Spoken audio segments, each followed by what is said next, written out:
I still remember the night everything changed between Marcus and me. We were sitting around the fire pit in Jake's backyard, the flames casting dancing shadows across our faces as we played another round of truth or dare. The beer had made us all a little braver, a little more reckless with our words. When Marcus looked directly at me with that mischievous grin and dared me to name who I'd hook up with from our group, I felt my heart stop. Without thinking, without the usual filter that kept my deepest secrets locked away, I said his name. The silence that followed wasn't filled with the expected laughter or teasing. Instead, Marcus just stared at me with an expression I'd never seen before, and in that moment, I knew there was no taking it back. Before we dive into this story, drop a comment below and tell us where you're watching from. Enjoy the story. The thing about being in love with your best friend is that you become an expert at hiding in plain sight. Every shared laugh, every casual touch, every moment of connection becomes both a gift and a torture. You learn to read between the lines of every interaction, searching for signs that maybe, just maybe, they feel something too. But you also become fluent in the language of denial, convincing yourself that what you're seeing is just friendship, just your imagination running wild with hope. Marcus and I had been friends since our sophomore year of college when we were randomly assigned as roommates. What started as a practical arrangement born of housing lottery luck had evolved into something deeper than I'd ever experienced with another person. He was the kind of guy who remembered that I liked my coffee with 2 sugars and no cream, who would stay up until 3 in the morning helping me study for organic chemistry even though he was a business major. He had this way of listening that made you feel like you were the only person in the world, his dark eyes focused entirely on your face as you spoke. I'd known I was gay since high school, but I'd never told Marcus. It wasn't that I was ashamed or afraid of his reaction exactly. Marcus was one of the most accepting people I knew, the kind of guy who would defend anyone being picked on or excluded. But telling him would change things between us, and I was terrified of losing what we had. Our friendship was the most important thing in my life, and I couldn't bear the thought of making him uncomfortable or creating awkwardness between us. So I kept my feelings buried deep, even as they grew stronger with each passing month. I dated girls occasionally, more to maintain appearances than out of any real interest. Marcus would sometimes ask about my dating life with genuine curiosity, and I'd deflect with jokes or change the subject. He never pushed, which I appreciated, but sometimes I caught him looking at me with a puzzled expression, like he was trying to figure out a puzzle he couldn't quite solve. Our friend group had formed naturally around us, a collection of guys from our dorm and our classes who enjoyed the same things we did. There was Jake, who hosted most of our gatherings at his off-campus house, Tyler, who could make anyone laugh with his impressions and stories, Chris, who was studying pre-med and stressed about everything, and Nathan, who played guitar and was always trying to get us to go to local concerts with him. We were all different, but we fit together in that effortless way that happens sometimes when you're young and everything feels possible. The night that changed everything started like so many others. It was a Friday in late October, the kind of crisp autumn evening that made you want to be outside around a fire with good friends. Jake had texted our group chat around 6, inviting everyone over for what he called a proper send-off to midterm season. We'd all survived our exams that week, and the prospect of a weekend with no studying felt like pure freedom. I'd spent longer than usual getting ready, though I told myself it was just because I wanted to look good for the group. I chose a dark green sweater that Marcus had once complimented, paired with jeans that fit well without being too obvious about it. When I looked in the mirror, I could almost pretend I was getting ready for a date instead of just another night hanging out with friends where I'd have to pretend my heart didn't race every time Marcus smiled at me. Marcus picked me up at 7:30, as had become our tradition. He was wearing a black hoodie and dark jeans, his hair slightly messy in a way that looked effortless but probably wasn't. When I got in his car, he handed me a coffee from our favorite campus cafe, remembering exactly how I liked it without me having to ask. "Figured you'd need the caffeine after this week," he said with a grin that made my stomach flip. Jake's planning some kind of epic night, apparently. He was very mysterious about it in his texts.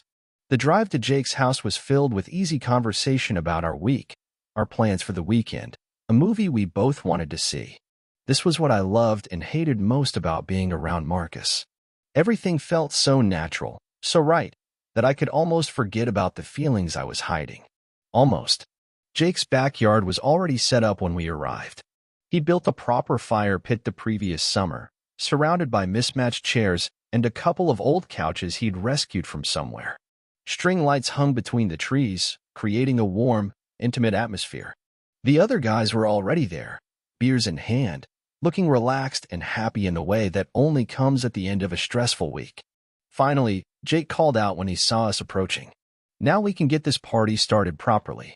The first couple of hours passed in the usual way. We caught up on each other's weeks, shared stories about professors and exams, debated the merits of various Netflix shows. Nathan had brought his guitar and played some acoustic versions of songs we all knew, leading to a slightly off-key but enthusiastic group sing-along. The fire crackled and popped, sending occasional sparks up into the dark sky, and the beer flowed freely enough to make everyone loose and laughing. I found myself relaxing in a way I hadn't all week. There was something about being surrounded by these guys, people who knew me and accepted me, that made the constant tension I carried start to ease. Marcus was sitting across the fire from me, and I caught him looking at me several times throughout the evening with an expression I couldn't quite read. Each time our eyes met, he'd smile, and I'd feel that familiar flutter in my chest that I'd learned to ignore. It was Tyler who suggested the game, around 10 o'clock when the conversation had started to lag and everyone was feeling the effects of the beer. "Truth or dare," he announced, leaning back in his chair with a mischievous grin. "Come on, we haven't played since freshman year. It'll be fun." "Are we 12? Chris asked, but he was smiling as he said it. "The best games are the ones that make you feel 12 again," Jake said, raising his beer in a mock toast. "I'm in, but we're doing it properly. None of this wimpy stuff." "Define properly," Nathan said, tuning his guitar absently. "Real truths, real dares.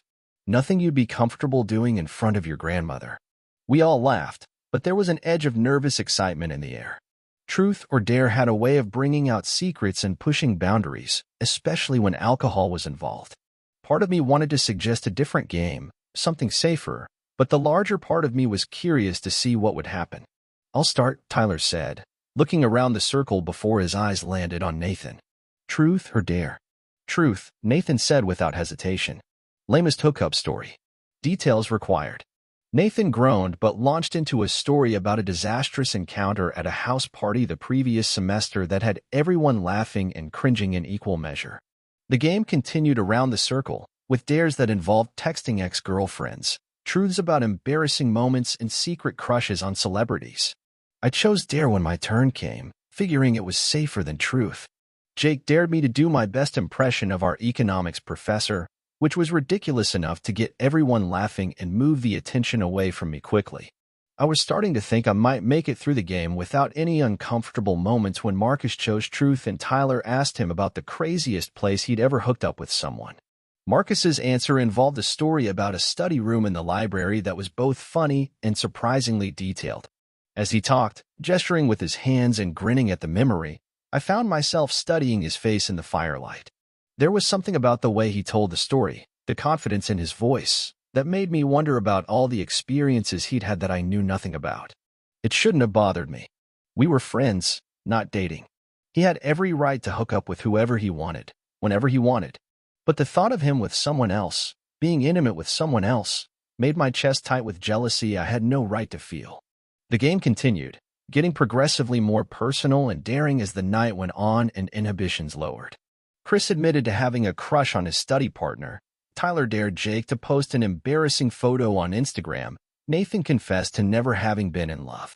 Each revelation felt like we were peeling back layers, getting to know each other in ways we never had before. I was starting to feel genuinely nervous about my next turn.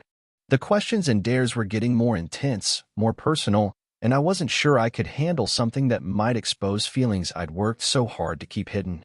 When Marcus looked directly at me, his dark eyes reflecting the firelight, I felt my pulse quicken. "Truth or dare?" he asked, and there was something in his voice that made the question feel weighted with more significance than it should have. I hesitated, weighing my options. Truth felt dangerous. There were too many secrets I couldn't afford to reveal. But dare felt risky too, especially coming from Marcus. He knew me well enough to come up with something that would push my boundaries. "Dare," I said finally, hoping my voice sounded more confident than I felt. Marcus was quiet for a moment, and I could see him thinking, considering his options. The rest of the group had gone quiet too, sensing that something important was happening even if they couldn't put their finger on what it was. "I dare you," Marcus said slowly, his eyes never leaving mine, "to tell us who you'd hook up with if you had to choose someone from this group." The words hit me like a physical blow. Of all the dares he could have chosen, this was the one that cut straight to the heart of everything I'd been trying to hide. I felt the blood drain from my face, then rush back in a wave of heat that I was sure everyone could see even in the dim light. "That's not really a dare," I said, trying to buy time, trying to think of a way out of this that wouldn't destroy everything. "It is if you're being honest," Marcus replied, and there was something in his voice that made me look at him more carefully. "Real honesty. That's what makes it a dare." The rest of the group was watching with interest, probably expecting me to deflect with humor or choose someone safe, someone who would laugh it off and move on. That's what the old me would have done. The careful me, the me who never took risks with the things that mattered most. But something about the way Marcus was looking at me, the intensity in his eyes, the way he'd phrased the dare as being about honesty, made me pause. Maybe it was the beer, or maybe it was months of keeping this secret that felt like it was eating me alive from the inside. Maybe it was the way the firelight was dancing across his face, making him look like something out of a dream, or maybe it was just that I was tired of being afraid. "Marcus," I said, the word coming out before I could stop it, before I could think about consequences or what would happen next. The silence that followed was deafening. I could hear the fire crackling, could hear someone shift in their chair, could hear my own heart pounding so loudly I was sure everyone else could hear it too. But what I didn't hear was laughter. I didn't hear the joking or teasing that should have followed a comment like that among a group of straight guys. Instead, Marcus just stared at me with an expression I'd never seen before. His eyes were wide, his lips slightly parted, and there was something in his face that looked almost like recognition, like he was seeing me clearly for the first time. "Shit," Tyler said quietly, breaking the silence. That was not the answer I was expecting. "Yeah, well," I said, trying to inject some lightness into my voice even though my hands were shaking. "You said real honesty, right?" I couldn't look at Marcus anymore. The intensity of his stare was too much, too overwhelming. Instead, I focused on the fire, watching the flames dance and flicker, trying to pretend that I hadn't just changed everything between us with 3 words. "Okay then," Jake said, his voice carefully neutral. "I think that's enough truth or dare for one night. Anyone want another beer?" The group began to disperse, people getting up to use the bathroom or grab drinks or just move around after sitting for so long. But Marcus didn't move. He stayed in his chair, still staring at me, and I could feel the weight of his gaze even though I wasn't looking back. "Hey," Chris said, appearing beside my chair. "You okay, man?" I looked up at him, grateful for the concern in his voice. Chris had always been the most perceptive of our group, the one who noticed when someone was struggling even when they were trying to hide it. "Yeah," I said, though we both knew it wasn't entirely true. "Just wasn't expecting to be that honest tonight." Chris nodded, understanding more than he was saying. Sometimes the truth comes out when you're not planning for it. Doesn't make it wrong, though. He squeezed my shoulder briefly before moving away, giving me space but letting me know he was there if I needed him. It was a small gesture, but it meant everything in that moment when I felt like I was drowning in the implications of what I'd just done. I finally worked up the courage to look at Marcus again.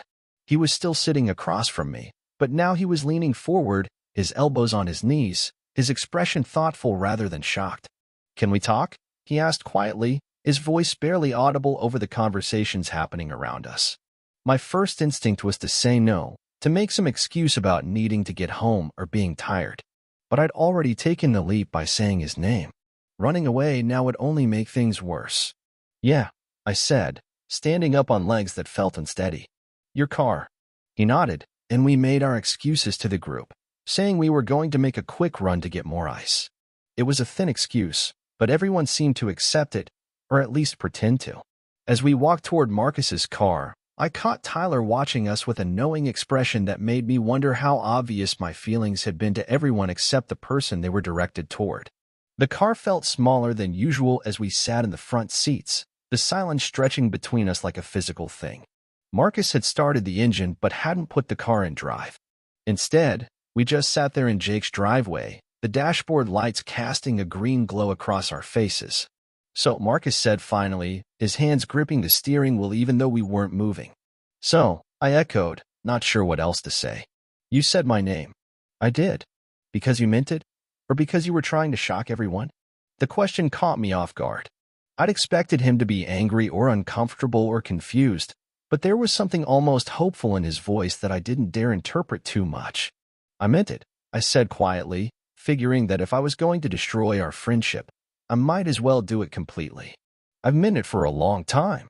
Marcus was quiet for so long that I started to wonder if he'd heard me. When he finally spoke, his voice was softer than I'd ever heard it. How long? Since junior year? Maybe. It's hard to pinpoint exactly when it started. It was gradual, you know? Like one day I realized that what I felt for you was different from what I felt for our other friends. Different how? I turned to look at him, trying to read his expression in the dim light. He didn't look disgusted or angry, which was something, but he didn't look happy either. Mostly he looked confused, like he was trying to work through a complicated problem. Different like I think about you when you're not around, I said, the words coming easier now that I'd started. Different like I notice everything about you, the way you laugh, the way you run your hand through your hair when you're thinking. Different like I get jealous when you talk about hooking up with other people, even though I have no right to feel that way. Marcus absorbed this information, nodding slowly. And you never said anything because? Because you're straight, I said, as if it were the most obvious thing in the world. Because I didn't want to make you uncomfortable or ruin our friendship. Because I was scared. Scared of what? Scared of losing you. Scared of you looking at me differently. Scared of everything changing between us. Marcus turned off the engine, and the sudden silence felt loaded with possibility. He shifted in his seat so he was facing me more directly, and I can see that he was struggling with something, working through thoughts he wasn't ready to voice yet. What if I told you, he said slowly, that I've been confused about some things lately too? My heart stopped. What kind of things? Things like why I care so much about what you think of me. Things like why I get weird when you mention dating other people. Things like why I've been having dreams about you that I can't quite remember but that leave me feeling strange for days afterward. I stared at him, hardly daring to believe what I was hearing. Marcus. I'm not saying I have it all figured out, he said quickly. I'm not saying I know what any of this means. But when you said my name tonight, when you looked at me like that, something clicked into place. Like a puzzle piece I didn't even know was missing. The air in the car felt charged with electricity. We were sitting closer than we normally would, close enough that I could smell his cologne, could see the flecks of gold in his dark eyes. What are you saying? I asked, my voice barely above a whisper. I'm saying maybe I'm not as straight as I thought I was, he replied, his voice equally quiet. I'm saying maybe the reason I've never felt about any girl the way I'm supposed to feel is because I've been looking in the wrong direction. And you think the right direction is? You, he said simply. I think it's been you for a while now, and I just didn't let myself see it. The confession hung in the air between us, fragile and precious and terrifying. I wanted to reach out and touch him, to close the distance between us, but I was afraid that any sudden movement might break the spell and send us back to the safety of pretending this conversation had never happened. I don't know what I'm doing, Marcus continued, his voice shaking slightly. I've never felt this way about a guy before. I don't know how to navigate any of this. We don't have to figure it all out tonight, I said, though every part of me wanted to push for more, wanted to know exactly what this meant for us. We can take it slow, see what happens. What if it ruins our friendship? What if it doesn't? Marcus smiled then, the first real smile I'd seen from him since I'd said his name around the fire. It was tentative and uncertain, but it was real. You really meant it, he said. When you said you'd hook up with me, I really meant it. And if I said I wanted to find out what that would be like? My breath caught in my throat. I'd say we should probably go somewhere more private than Jake's driveway. Marcus laughed, a sound that was part nervous and part relieved. My apartment? Your apartment. The drive back to campus was quiet, but it was a different kind of quiet than before. Instead of the heavy silence of unspoken truths, there was an anticipation that made the air feel electric. Marcus's hand rested on the gear shift between us, and twice during the drive, I almost reached out to touch it. Both times, I pulled back at the last second, not sure if we were there yet, not sure what the rules were for this new territory we were entering. Marcus's apartment was in a complex just off campus, a two-bedroom place he shared with a roommate who was rarely there. When we walked in, he flipped on a lamp in the living room, casting everything in warm, golden light. Suddenly, the magnitude of what was happening hit me. We were alone, really alone, with nothing but honesty and possibility stretching out between us. "Do you want something to drink?" Marcus asked, and I could hear the nervousness in his voice. "I'm good," I said, though my mouth felt dry as dust. We stood there for a moment, looking at each other, both of us clearly unsure how to proceed. This was uncharted territory for both of us, though for different reasons. I'd been attracted to men before, but never to someone who meant this much to me. Marcus had been attracted to me, but was still processing what that meant about his sexuality, about who he was. "Come here," he said finally, holding out his hand. I crossed the room and took his hand, feeling the warmth of his fingers as they intertwined with mine. He led me to the couch, and we sat down facing each other, our knees almost touching. "I keep thinking I'm going to wake up and realize this was all a dream," Marcus said, his thumb tracing patterns on the back of my hand. "If it is, I don't want to wake up." He looked at me then with an intensity that made my breath catch. Slowly, carefully, he reached up and cupped my face with his free hand, his thumb brushing across my cheekbone. "I want to kiss you," he said, the words barely audible. "I want you to kiss me." He leaned forward, closing the distance between us, and pressed his lips to mine. It was soft and tentative at first, a question more than a statement. But when I kissed him back, when I let him know that this was what I wanted, he deepened the kiss, his hand sliding to the back of my neck. Kissing Marcus was everything I'd imagined and nothing like I'd expected. His lips were softer than I'd thought they'd be, and he tasted like beer and something that was uniquely him. But more than the physical sensation was the emotional weight of it, the knowledge that this was Marcus, my best friend, the person I'd been in love with for months, finally kissing me back. When we broke apart, we were both breathing hard, our foreheads resting together. "Wow," Marcus said softly. "Yeah, wow. Was that okay? I mean, I don't really know what I'm doing." I couldn't help but smile at the vulnerability in his voice. This was Marcus at his most genuine, stripped of all pretense and bravado. "It was perfect," I said, and I meant it. We kissed again, longer this time, with more confidence. Marcus's hands found their way to my waist, pulling me closer, and I let myself get lost in the sensation of finally being able to touch him the way I'd wanted to for so long. When we broke apart again, Marcus rested his head against my shoulder, his breathing still uneven. "I can't believe we're doing this," he murmured against my neck. "Having second thoughts?"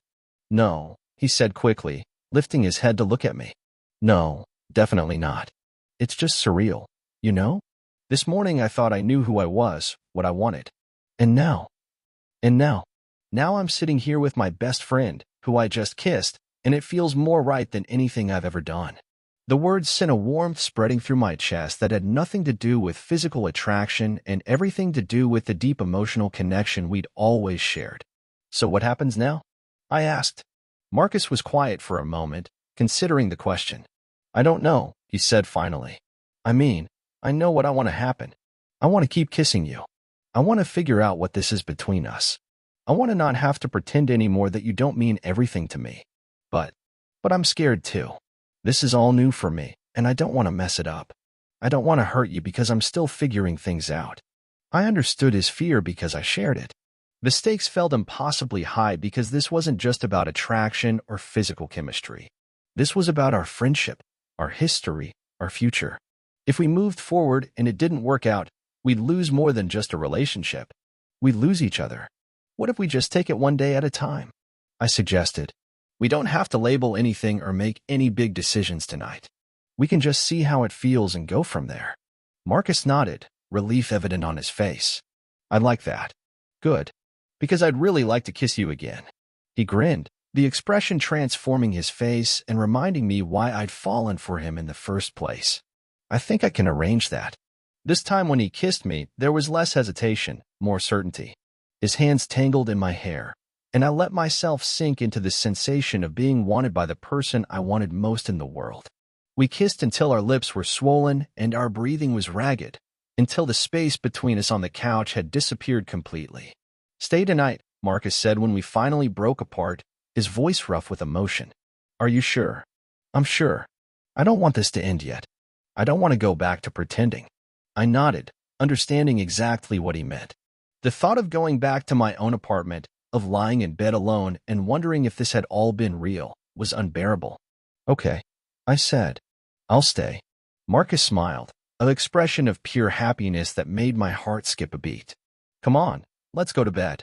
And before you panic, he added quickly, seeing the look on my face, "I just mean to sleep. We can take the physical stuff as slow as you want." As slow as I want? Well, as slow as either of us wants. This is new for me, remember? I don't want to rush into anything I'm not ready for. The consideration in his voice, the way he was thinking about both of our comfort levels, made me fall a little bit more in love with him. We'd always been good at taking care of each other as friends, and it seemed like that instinct was carrying over into this new dynamic between us. Marcus's bedroom was familiar territory. I'd been in there countless times over the years, studying together, watching movies, just hanging out. But being there now, under these circumstances, made everything feel different. The bed that I'd sat on hundreds of times suddenly seemed loaded with possibility and meaning. Marcus gave me a t-shirt to sleep in, one of his old college shirts that smelled like his detergent and cologne. When I came back from the bathroom after changing and brushing my teeth with a spare toothbrush he'd found for me, he was already in bed, wearing just boxers and a tank top. "This is weird, right?" he said as I climbed into bed beside him. "But also not weird?" "I know exactly what you mean." We lay there for a moment, both of us on our backs, staring at the ceiling. The bed was big enough that we weren't touching, but I was hyper-aware of his presence beside me, of the warmth radiating from his body. "Can I ask you something?" Marcus said quietly. "Anything. When did you know?" "About being gay, I mean." I turned onto my side so I could see his face in the dim light filtering through the window. "High school, mostly. I mean, there were signs before that, but that's when I really admitted it to myself." "What kind of signs?" "The usual stuff. Not being interested in girls the way my friends were. Finding myself paying attention to guys instead. Having crushes that I didn't understand at the time." Marcus nodded thoughtfully. "I keep thinking back over the past few years, looking for signs that I missed. And there were some, I think. I just didn't know how to interpret them." "Like what?" "Like the way I always wanted to spend time with you more than anyone else. Like how I got jealous when you talked to other guys, even though I told myself it was just because I didn't want to lose my best friend. Like how I never felt about any of the girls I dated the way I thought I was supposed to feel." "And how do you feel about me?" Marcus turned onto his side so we were facing each other, our faces only inches apart on the pillow. "Like you're the most important person in my life," he said softly. "Like I want to know everything about you, even the things I already know. Like I want to take care of you and have you take care of me. Like I want to wake up next to you and fall asleep next to you and everything in between." The words were so honest, so vulnerable, that I felt tears prick at the corners of my eyes. "Marcus, I know it's a lot," he said quickly. "I know I'm probably moving too fast, feeling too much too soon." "No," I said, reaching out to touch his face. "No, it's not too much. It's perfect. It's exactly how I feel about you too." He closed his eyes and leaned into my touch, and I could feel some of the tension leave his body. "I was so scared," he whispered. "When you said my name tonight, I was terrified and excited and confused all at the same time. Part of me wanted to run away, and part of me wanted to grab you and kiss you right there in front of everyone." "What stopped you?" "Fear, mostly. And the fact that I wasn't sure if you meant it or if you were just trying to shock everyone." "I meant it. I've never meant anything more in my life." Marcus opened his eyes and looked at me with an expression so tender it took my breath away. "I'm really glad you were brave enough to say it," he said, "because I don't think I would have been able to make the first move. I've been so confused about what I was feeling, I probably would have just kept it to myself forever." "Well, truth or dare has its benefits, I guess." Marcus laughed softly. "Remind me to thank Tyler later." "For asking the question that started all this?" "For creating the situation where you felt brave enough to be honest, even if it was terrifying." We talked for another hour, sharing stories and feelings and fears that we'd never voiced before. It was like the floodgates had opened, and all the things we'd been holding back came pouring out. Marcus told me about the dreams he'd mentioned in the car, about how he'd wake up with a feeling of longing he couldn't quite place. I told him about all the times I'd wanted to tell him how I felt, about the careful balance I'd maintained between being close to him and protecting my heart. Eventually, exhaustion began to overtake us. Marcus's words were getting softer and more slurred, and I could feel my own eyelids getting heavy. "Thank you," Marcus said sleepily, his arm sliding around my waist and pulling me closer. "For what?" "For being brave." for saying my name, for giving me permission to feel this way about you. I settled against his chest, listening to the steady rhythm of his heartbeat. Thank you for not laughing, I said, for taking me seriously, for feeling the same way. I love you, Marcus murmured against my hair, the words so quiet I almost missed them. My heart stopped, then started again at double speed. I love you too, I whispered back. I felt Marcus's arms tighten around me, and I knew that whatever happened next, whatever challenges we faced as we figured out this new dynamic between us, we'd face them together. The fear was still there, the uncertainty about what this meant for our future, but it was overshadowed by a sense of rightness, of finally being exactly where I was supposed to be. I woke up the next morning to sunlight streaming through Marcus's bedroom window and the unfamiliar but wonderful sensation of his arms still around my waist. For a moment, I lay there perfectly still, afraid that any movement might wake him and break the spell of this perfect morning. But then he stirred beside me, his arm tightening around me briefly before he opened his eyes. Morning, he said softly, his voice rough with sleep. Morning. We looked at each other for a moment, both of us clearly wondering if the events of the previous night had been real or if we'd somehow dreamed the whole thing. So that really happened, Marcus said, not quite a question. It really happened. He smiled then, a slow, genuine smile that made my heart flutter. Good, he said. I was worried I might have imagined it. No imagination required. Marcus laughed and pulled me closer, pressing a soft kiss to my forehead. I have to admit, this is the best I've felt waking up in a long time, he said. Even with all the uncertainty? Especially with all the uncertainty. At least now I know what I'm uncertain about. I understood what he meant. The confusion and internal conflict he'd been experiencing made sense now, had a name and a context. That didn't make it less complicated, but it made it manageable. So what's the plan for today? I asked. Well, we probably need to go back to Jake's at some point and get your car. And we should probably figure out what we're going to tell the guys about last night. The thought of facing our friends sent a spike of anxiety through me. They'd all witnessed my confession, had seen the way Marcus and I had left together. They were going to have questions, and I wasn't sure we had answers yet. What do you want to tell them?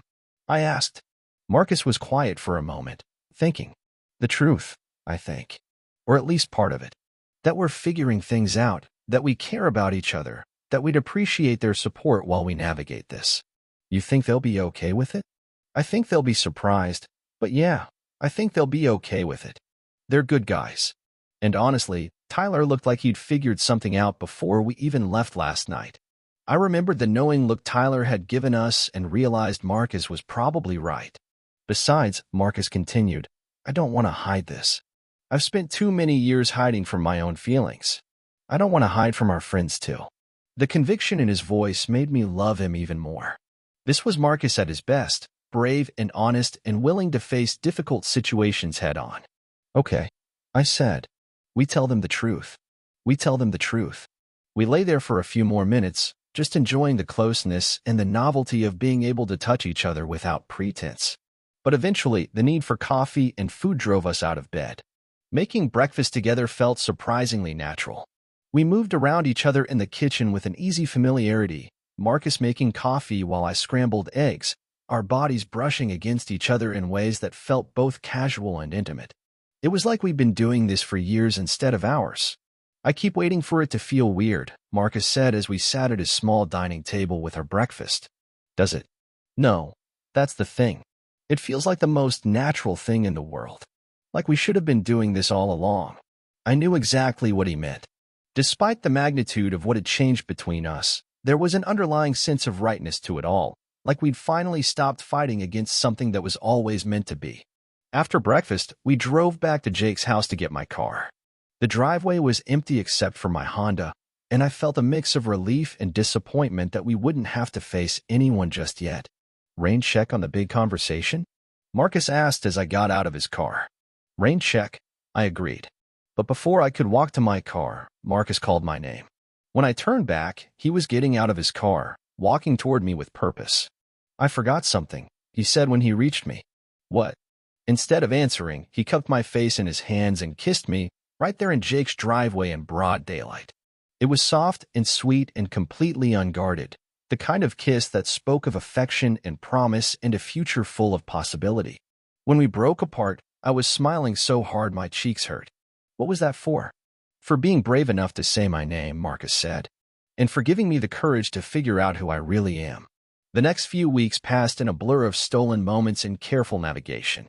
Marcus and I had decided to take things slow, both physically and in terms of telling people about our relationship. We were still figuring out what we were to each other, still learning how to be together in this new way. Our friends had been surprisingly understanding when we finally told them.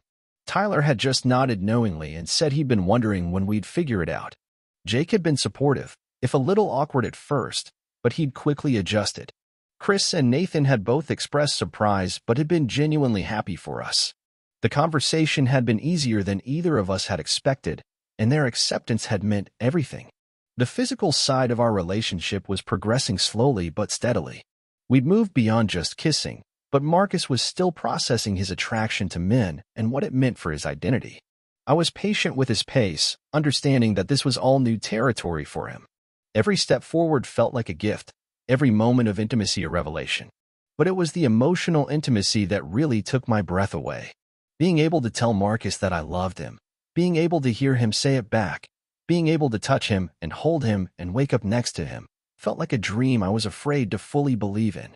We were lying in my bed on a Sunday morning in early November, the autumn light filtering through my curtains, when Marcus brought up something that had been on both our minds. "I've been thinking about labels," he said, his fingers tracing patterns on my chest. "What about them?" "I don't know if I'm ready for them yet. The gay thing, I mean. I know how I feel about you, but I'm still not sure what that means about my sexuality in general." I'd been expecting this conversation, and I'd thought a lot about how I wanted to handle it. "You don't have to label anything," I said. "You don't owe anyone a definition of your sexuality. You can just be Marcus, who's in love with me." He lifted his head to look at me, relief evident in his expression. "Is that enough for you? Not knowing exactly what I am or where this is going?" "Marcus, I've been in love with you for over a year without knowing if you'd ever feel the same way about me. Just having you here, having you love me back, is more than enough." He smiled and pressed a kiss to my chest, right over my heart. "I do love you," he said softly, "more than I knew it was possible to love someone. Sometimes it scares me how much I love you." "Why does it scare you?" "Because I've never felt anything this intense before. Because I don't want to mess it up. Because I keep waiting for the other shoe to drop, for something to go wrong." I understood his fear because I shared it. What we had felt too good to be true sometimes, too perfect to last. But I was learning that love required a certain amount of faith, a willingness to believe in something even when you couldn't guarantee the outcome. "What if nothing goes wrong?" I asked. "What if we just keep loving each other and figuring it out as we go?" "Is that what you want? To keep figuring it out with me?" "It's all I want." Marcus was quiet for a moment, and I could see him working through something in his mind. "I want to tell my parents," he said finally. The statement caught me off guard. Marcus's parents lived across the country, and while they had a good relationship, he'd never mentioned wanting to tell them about us. "Are you sure?" "I think so. I mean, I don't know how they'll react, but I don't want to keep hiding this from them. You're too important to me to keep secret." The words sent a warmth through my chest that had nothing to do with physical attraction and everything to do with the deep emotional connection we shared. "When do you want to tell them? Maybe over Thanksgiving break? When I go home?" Thanksgiving was still a few weeks away, which gave us time to prepare for whatever their reaction might be. "Do you want me to come with you?" I asked. Marcus's eyes widened with surprise and something that looked like hope. "You'd do that?" "Of course I would. We're in this together, remember?" He kissed me then, deep and grateful and full of love. "I love you so much," he murmured against my lips. "I love you too." The weeks leading up to Thanksgiving passed quickly. Marcus and I spent most of our free time together, and our relationship continued to deepen and evolve. We had our first real fight, about something stupid and inconsequential, but we worked through it and came out stronger on the other side. We had our first time being intimate beyond just kissing and touching, a slow, careful exploration that left us both emotional and closer than ever. Marcus was still processing his sexuality, still figuring out what his attraction to me meant about his identity as a whole. But he was getting more comfortable with the uncertainty, more willing to just exist in the space of not knowing rather than needing to have everything figured out immediately. Our friends had fully adjusted to us being together, and it was wonderful to be able to be affectionate with Marcus in front of them without having to hide or pretend. Tyler had made a few jokes about being a matchmaker, but overall, the group dynamic had remained largely unchanged. We were still the same people, just with a different relationship to each other. The night before we were supposed to fly to Marcus's hometown, he was more nervous than I'd seen him in weeks. "What if they hate me?" he asked as we packed his suitcase together. "They're not going to hate you. You're their son. They love you. But what if they don't understand? What if they think I'm going through a phase or that you somehow turned me gay?" I stopped folding his shirts and turned to face him fully. "Marcus, look at me." He met my eyes, and I could see the genuine fear there. "Your parents raised you to be the incredible person you are. They taught you to be kind and accepting and open-minded. Do you really think they'd throw all of that away just because you fell in love with a man instead of a woman?" "I don't know," he said quietly. "I hope not. But I've never tested their acceptance like this before. And if they do react badly? If they need time to adjust? Then we'll deal with it together. But Marcus, you can't live your life based on fear of other people's reactions. You have to live it based on what makes you happy, what feels right to you." He nodded, taking a deep breath. "You're right. And this feels right. You feel right. Good. Because I'm not going anywhere." The flight to Marcus's hometown was tense, both of us lost in our own thoughts about what the next few days might bring. But when we landed and I saw the familiar skyline of the city where Marcus had grown up, where he'd first started becoming the person I'd fallen in love with, I felt a sense of excitement mixed in with the nervousness. Marcus's parents picked us up at the airport, and I was struck immediately by how much Marcus looked like his father and how he'd inherited his mother's warm smile. They greeted me with genuine friendliness, clearly happy to finally meet the friend Marcus had talked about so much. The first day of our visit passed normally. We had dinner with his parents, looked through old photo albums, heard embarrassing stories about Marcus's childhood. His parents were exactly as I'd imagined them, warm, funny, clearly devoted to their son. It made the thought of potentially disappointing them even more daunting. Marcus had decided to tell them on our second day there, over lunch. We'd planned it out carefully, deciding that a casual setting might make the conversation feel less formal and intimidating. "Mom, Dad," Marcus said as we finished eating, his voice slightly shaky with nerves. "I have something I want to tell you." His parents looked at him with the kind of focused attention that parents give their children when they sense something important is coming. "What is it, honey?" his mother asked. Marcus reached over and took my hand, a gesture that immediately communicated everything without words. "I'm in love with him," Marcus said simply, his voice gaining strength. "With Alex. We're together." The silence that followed felt endless. Marcus's parents looked at our joined hands, then at our faces, clearly processing this new information. "How long?" his father asked finally, his voice carefully neutral. "A few months," Marcus replied. "But I've had feelings for him longer than that." "And this is serious?" his mother asked, looking between us. "Very serious," I said, speaking for the first time since Marcus had started the conversation. "I love your son very much." Marcus's mother studied my face for a moment, and I tried to let her see the sincerity there, the depth of my feelings for Marcus. "Are you happy?" she asked Marcus. "Happier than I've ever been," he replied without hesitation. His parents exchanged a look, one of those wordless communications that couples who've been together for decades can share. "Then we're happy for you," his father said finally. The relief that washed over Marcus's face was so profound that I felt tears prick at the corners of my eyes. "Really?" Marcus asked, his voice small and hopeful. "Really," his mother said, reaching across the table to squeeze his free hand. "We love you, Marcus. We want you to be happy. And if Alex makes you happy, then we love him too." The conversation that followed was emotional and honest. Marcus's parents asked questions, some about our relationship and some about Marcus's sexuality in general. They admitted to being surprised, but said they'd suspected something was different about Marcus's approach to dating over the years. "You never seemed fully invested in any of the girls you brought home," his mother said. "I always wondered if there was someone else you were thinking about." "There was," Marcus said, squeezing my hand. "I just didn't let myself acknowledge it for a long time." His father asked about our plans, about how serious we were, about whether we'd thought about the future. I let Marcus take the lead in answering, but I added my own thoughts when it felt appropriate. "We're taking it one day at a time," I said. but I can't imagine my life without him in it. Good, his mother said firmly. That's exactly how it should be. The rest of our visit was wonderful. Marcus's parents went out of their way to make me feel welcome and included, asking about my family and my studies and my plans after graduation. They shared more stories about Marcus, showed me his childhood bedroom, treated me like the important person in their son's life that I was. On our last night there, Marcus's mother pulled me aside while Marcus and his father were doing dishes. Thank you, she said quietly. For what? For loving him. For making him happy. I haven't seen him this settled, this at peace with himself, in years. He makes me happy too, I said. Happier than I ever thought possible.